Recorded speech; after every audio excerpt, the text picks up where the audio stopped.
I want to tell you a story about a TV show that I've seen. It's a show where people compete to see who can make the best cake. I bet some of you have seen shows like that too. Well, the bakers get judged in two ways: how the cake looks and how the cake tastes. So the other day, this guy on the show made a beautiful cake. It was 5 tiers tall, but when the judges tasted it, they made faces. Even though this cake was definitely the best in form, in the outward design, the man lost because the contents of the cake didn't work. In other words, it was pretty on the outside, but tasted pretty disgusting. It might seem weird that I'm telling you about cakes during writing, but first of all, I'm always hungry. And second of all, I was thinking about essay writing when I was watching this show, and I started thinking about how essay writing is sort of like making these big cakes. The shape matters a lot, what it looks like matters a lot, but what really matters is what it tastes like on the inside. Nobody wants to even try to taste a cake that looks like a disgusting heap of mess. But at the same time, nobody wants to eat a cake that's really, really pretty and tastes disgusting. So these two things definitely go together.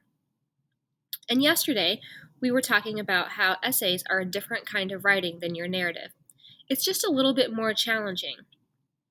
Collecting ideas for essays, isn't like collecting ideas for your narratives.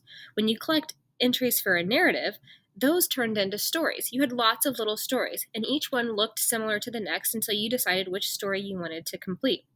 But for this, we're going to be collecting lots of different ideas. Sometimes it'll just seem like a jumbled up mess, like one thing leads to another, and you've got webs and lists and bullet points and all sorts of notes in the margin. That's kind of the way that it works. Sometimes people who write essays like to carry notebooks just to write down their ideas. The thing about being a good essay writer is that you have to be noticing the world around you. You have to take note of things that you're seeing and how you think you can share that with other people. Today, we're going to be figuring out ideas for how we can gather the different things we want to write about. So, we're going to start by looking at a person who matters the most to us. This is a student example about someone's brother. Okay, so you can go ahead and take a look at that. If you want to pause it and read it, go ahead. But what I want you to notice is that there's a title, which the title is just the list of ideas, so that if she comes back to it, she knows what it's about. And then she's got bullet points, those little dots off to the side, where it shows ideas about her brother. Okay, so you see she's got ideas about her brother, and then she drew a line, and then she decided to use those ideas to come up with a short essay about it. All right, so what we're going to do right now is I am going to do that about one of my favorite people, and I would like for you to also do one about your favorite person. So the person that I'm going to choose to brainstorm and then write about today is my dad. My dad is definitely one of my favorite people. And I just wrote my dad because that's the subject that I'm writing about. And then I want to come up with some ideas. So I want to think of some things that I know about my dad. My dad was in the Army. I remember when I was in middle school and high school, my dad used to come to all of my cross country and track meets, and then before that, my basketball games and any sport that I was ever in, he always came. So I can say that he showed up, but then that's really weird, guys, because that's just something that he did, and that's not really something that he's about. So instead of telling a story, because I don't want to tell stories, I want to list ideas. I think that those things, those ways that he always showed up, say that he was really proud of me and he was interested in what I was doing. My dad always gives good advice, but he's not overbearing. Like, he's the kind of person where if you ask for advice, you ask him a question, he'll sort of tell you what he thinks, but then he won't make you feel like you have to choose what he said. He's just there to offer good advice. Another thing about my dad is that my dad was always athletic, and he was the one that made me love running.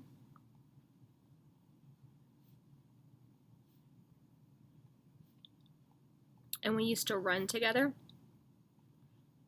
And I could tell a lot of stories about that, but I don't want to tell any stories right now because I'm just making a list. I have to remember that.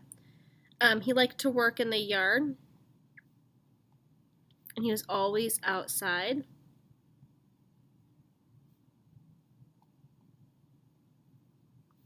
So one thing you might notice on this list is that I didn't put things like he was nice or funny or interesting. Although all those things are true, they're not really specific enough for a list, and I want to make sure that I've given myself enough ideas so that I can choose one of them to write about. And if all I put is that he's nice, I have to come up with all these examples of how he's nice, which I can do, but it's just a little bit easier if I come up with more specific things to put on my list to begin with. So that's my list so far. I can always come back to it. But what I want to do now is decide, do I want to write all of those things or do I want to focus on one? And writers, I can tell you, when you just choose all of them and you give me a paragraph and you tell me about all 5 of those things, your paragraph is kind of boring. It's really just a list in a costume that looks like a paragraph, but it's not really a paragraph. All right, so really it's better to choose one of these things. So I'm going to choose the one about how my dad is where I learned about running, because you all know running is one of my favorite things. So I can start off thinking about one of my early memories of my dad running.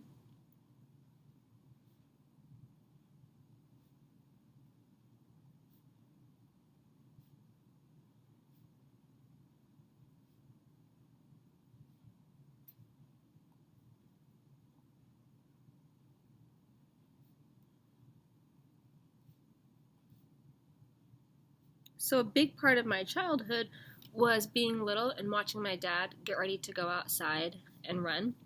And you know how it is when you're little. You want to do what everybody else is doing.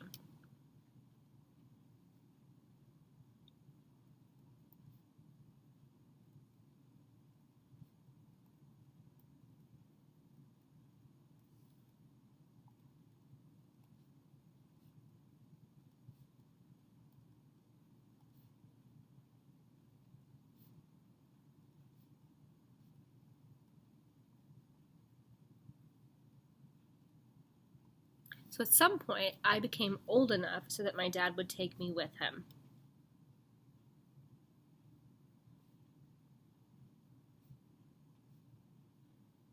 I don't really remember how old I was, but I don't think it's totally important to the story to be exact. It's not like I need to call my dad and say, Dad, do you remember when I went running with you? Because I remember I was probably in 4th or 5th grade.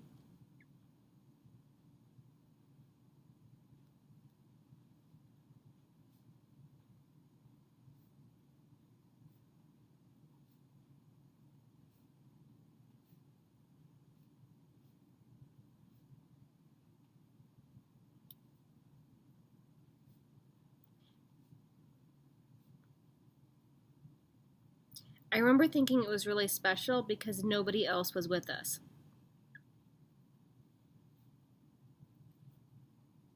My brother wasn't there, my mom wasn't there. It was something that just the 2 of us could do together.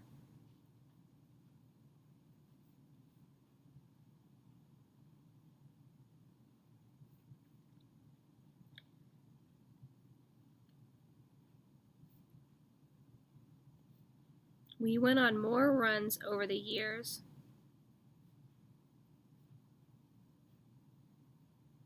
and we even did races, like those 5K races. And you know what I'm noticing as I write? My brain is just being filled with all of these different ideas and all of these memories and all sorts of things. It makes it really hard for me to talk out loud because my brain is all over the place, and what I'm thinking might not make sense if I just start saying it all out loud because it's connected to things that are personal. Not personal in a private way, just personal in a way that you weren't there so you wouldn't know. But when you're writing about your person or your object or anything later on, I hope that you're thinking about it and all of a sudden you're flooded with pictures of it and ideas of it. I can remember how it felt. I can sort of remember how it smelled, which is a little disgusting when you think about it because it's running, but that's not what I mean. I remember it was really cold, and I remember thinking, gosh, who wants to go outside and run? It's so cold, it's so cold. But then once you get started, how you warm up and then it's not cold anymore. So there are all these things that are coming to my brain right now that I can file away for maybe a different story in the future, Or I can use them in an essay later if I wanted to write something more, because today I'm just trying to get a paragraph done.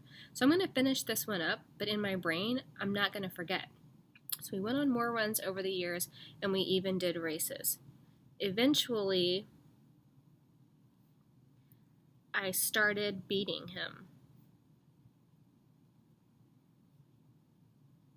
I think that's a pretty good place for me to stop. All right. Because I was saying that he showed me all about running. Now, if I wanted to keep going, I might start talking about how I ran on sports teams and how he came to those meets. But those are things that I can do in a future essay. Or I could take this paragraph and turn it into a longer essay.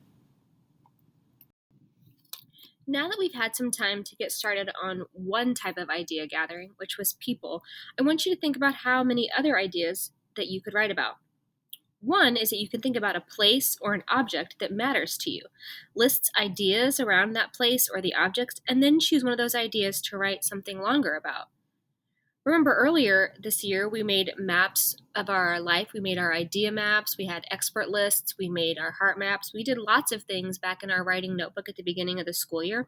You can think about some of those ideas. Are there things on that list that you would really like to write about?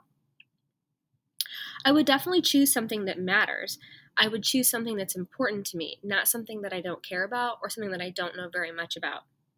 You can see in these examples here, this person chose a holiday and they chose Christmas, and you can tell their ideas are all over the place. And you know what, guys? That's totally fine. Your ideas for this kind of assignment don't need to be perfectly laid out. What happened was he was writing and then he realized that he wanted to say different things. He needed to come up with more ideas and less storytelling. Because remember, as we were just talking about, when you're listing ideas, then you're sticking to ideas and you're not already telling the story. So this example is about Christmas, and if you'd like to pause and read that one, go ahead. The next one is about an object, which is a wind chime. And this student wrote about this wind chime that was important to her and why. So right now, I want you to take some time to write about either an object or a place that's important to you, or a holiday, or something else. Choose something that's important to you. Come up with ideas in bullet form in your notebook. Then you're going to come back to Canvas and write a paragraph about it.